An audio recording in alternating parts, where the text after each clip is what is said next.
The Poco F1 trumps every other smartphone that is under Rs 25,000 in terms of performance, speed and even battery life to an extent that it seems like a no-brainer for any other buyer. But unlike what a number of people believe it to be, it just isn't comparable to a budget flagship like the OnePlus 6 or the Asus Zenfone 5Z. Here's why. So guys, in this video I'm going to review Poco F1, so let's get started. Now guys, let's talk about Poco F1 Design, edition of the phone for review, which is the highest end version of the phone worth Rs 29,999. While this is the most expensive variant you can get your hands on. The entire front of the display has chunky and ugly looks bezels, even if you completely ignore the fact that the phone has a huge notch and a thick chin below the display. The entire display unit also sits into the body with a plastic lipstick which is in 2018.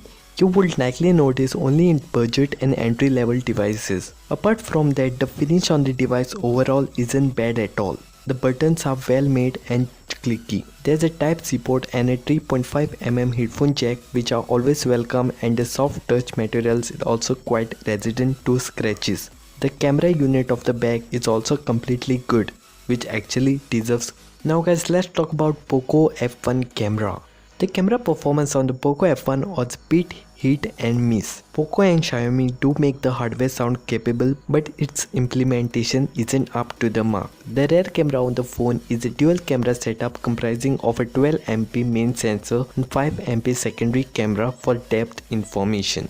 In most cases, especially in good lighting condition outdoors, the Poco F1 manages to take some great shots with a good amount of details. The portrait mode too is close to perfect with excellent edge detection and also nailing skin tones. Xiaomi portrait mode has been great throughout this year, as we saw the Redmi Note 5 Pro or the Mi A2, and the Poco F1 does the great job equally well. The portrait mode on the front camera was quite impressive with good edge detection, but not as great dynamic range. In low light, images do look like little.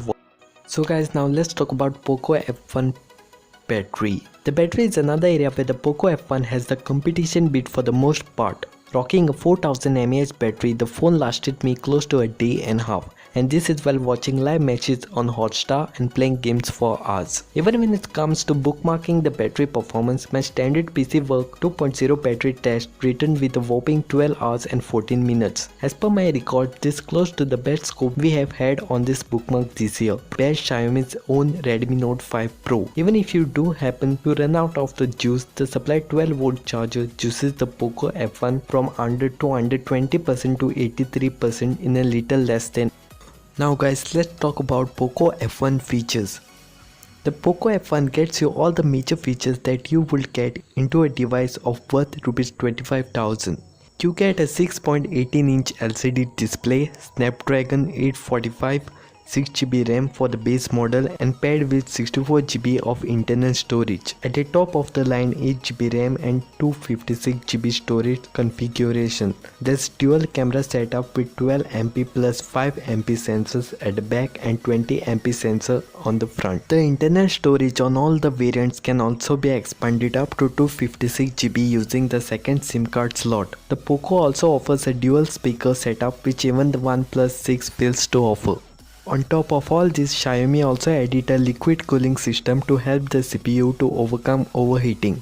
It's called Liquid Cool and it works by transferring heat from the processor to the other parts of the phone.